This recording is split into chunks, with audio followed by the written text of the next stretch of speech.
네, 자 21대 대통령 선거 본투표가 이 시각 현재까지 무리 없이 진행되고 있습니다. 2025 국민의 선택 특집 편성국의 뉴스 브리핑 1부에서도 대선 상황 중심으로 자세히 짚어보겠습니다. 홍석준 전 국민의힘 국회의원, 복귀왕 더불어민주당 국회의원, 또 SBS 박준호 논설위원과 함께하겠습니다. 세 분 어서 오십시오. 네, 자 이 두 분께서도 어젯밤 늦게까지 선거운동 하셨을 텐데 현장에서 느낀 분위기부터 좀 들어볼까요? 먼저 복귀왕 의원. 저희는 4월 2일 날 시장 재선거를 했지 않습니까? 네. 그때도 마지막에 분위기가 굉장히 좋았는데 이번에는 그때보다도 더 반응이 좀 많이 나와서 반응 없는 충청도 사람들답지 않게 굉장히 좀 놀라울 정도의 긍정적 반응을 보여줬습니다.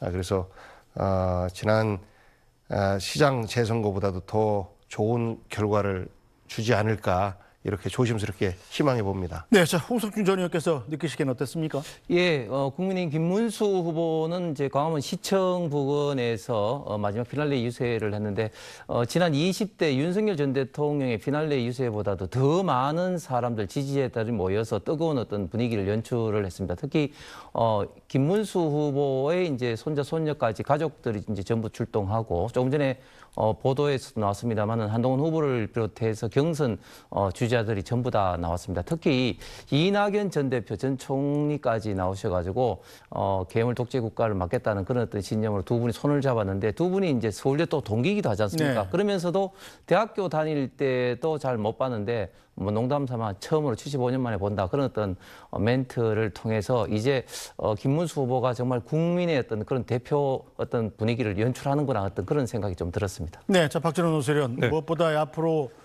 5년 동안 대한민국 구호를 이끌어갈 선장을 뽑는 투표에 국민들이 얼마나 관심을 갖느냐 바로 밑으로 볼 수 있는 게 바로 투표율 아니겠습니까? 이 시각 현재 투표율은 어떻게 나오고 있나요? 네, 조금 전에 중앙선관위가 2시 기준, 네. 오후 2시 기준 투표율을 발표를 했는데요. 65.5%입니다. 그래서 이렇게 보면은 지난 20대 대선에 같은 시간보다 0.7%포인트 높게 나오고 있습니다. 이게 이제 1시부터 지난번 사전 투표의 투표율이 합산이 된 거죠. 사전 투표율이 34.74% 평균이기 때문에 네. 이제 이게 합쳐져서 오늘 본 투표율이 합쳐지면서 65.5%가 2시 기준으로 나왔습니다. 그래서 근데 오늘 투표는 이제 거리 투표이기 때문에 저녁 8시까지 진행된다는 점에서 보면은 이 투표율이 더 높아질 가능성이 높고요. 특히 이제 주목할 점이 사전 투표율이 상당히 낮았던 대구 경북 지역, 네. 그리고 오히려 높았던 이제 전남 지역, 이렇게 비교를 해보면은 대구 경북 지역의 본 투표율이 상당히 높게 나오고 있다. 네. 예상한 부분도 있지만은 예상대로 높게 나오고 있다. 이 점은 약간 이제 표심에서 그동안 약간 투표를 좀 외면해왔던 중도 보수층 위주로 좀 결집 효과가 나타나고 있는 게 아닌가 하는 기대가 이제 국민의힘 쪽에서 좀 나오고 있는 부분이고요. 그 다음에 이제 지난 대선의 투표율이 77.08%였는데 네. 오늘 본 투표까지 합쳐서 최종 투표율이 80%를 넘을 것인가도 좀 관심이 모아지는 그런 부분입니다. 그리고 특히 이제 이른바 그 여론조사 결과가 발표되지 않는 이 깜깜이 기간 동안에 몇 가지 이제 변수들이 또 발생을 했었고, 특히 이제 국민의힘 지도부와 김문수 후보가 윤 전 대통령 측과 이제 선긋기를 하는 그런 발언들을 하면서 공식적으로 약간 이제 전 정권과의 이제 결별을 의미하는 그런 발언들을 했기 때문에 여기에 대해서 보수 중도층이 어떤 반응을 보이면서 투표에 나설 것인가도 상당히 관심이 모아지고 있습니다. 네, 자 투표율이 만약 80%를 넘기게 된다면 정말 대단히 높은 건데, 자 각 당이 모두 투표율이 높으면 자당에 유리하다 이렇게 해석을 하지 않습니까? 그 이유부터 한마디씩 들어볼까요?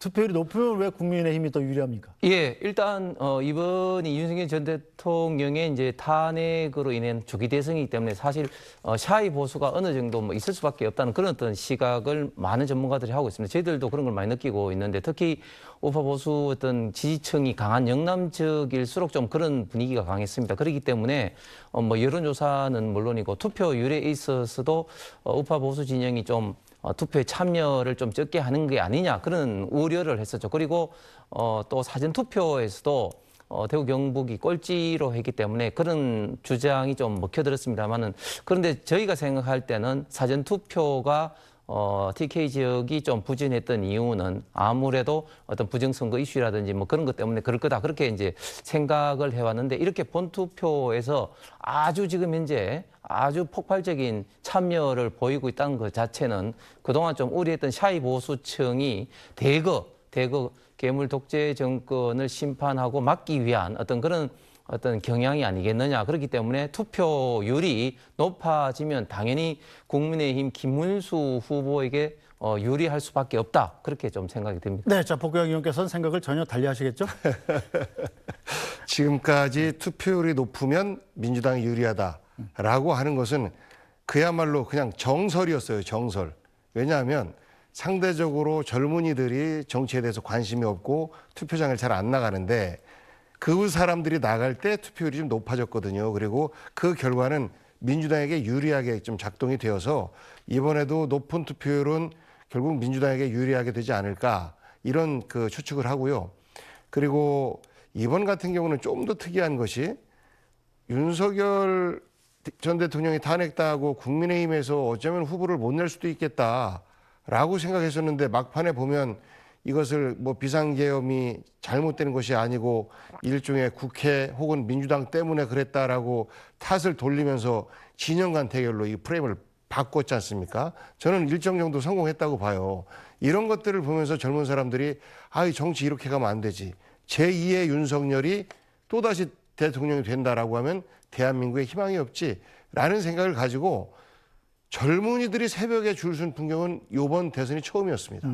이번에 5시 한 반쯤부터 젊은 사람들이 줄 서서 투표를 했다. 이건 이제 어디 놀러 가려고 하는 건데 네. 그전에는 그냥 갔거든요. 투표 안 하고. 그리고 또 이번에는 6시부터 8시까지다. 이때가 이제 더 길기 때문에 보통 직장에서 투표 시간을 보장받지 못하고 있는 작은 기업들 있지 않습니까? 네. 이런 분들이 퇴근하고 나서 투표할 수 있는 이런 여건들이 좀 만들어지기 때문에 상대적으로 젊은 사람들, 직장 다니는 사람들이 투표에 참가할 가능성이 크고 그분들 가운데서 우리가 여론조사를 해보면 민주당 지지율이 상당히 높기 때문에 민주당에게 좀 유리하지 않을까 이렇게 전망하고 있습니다. 네.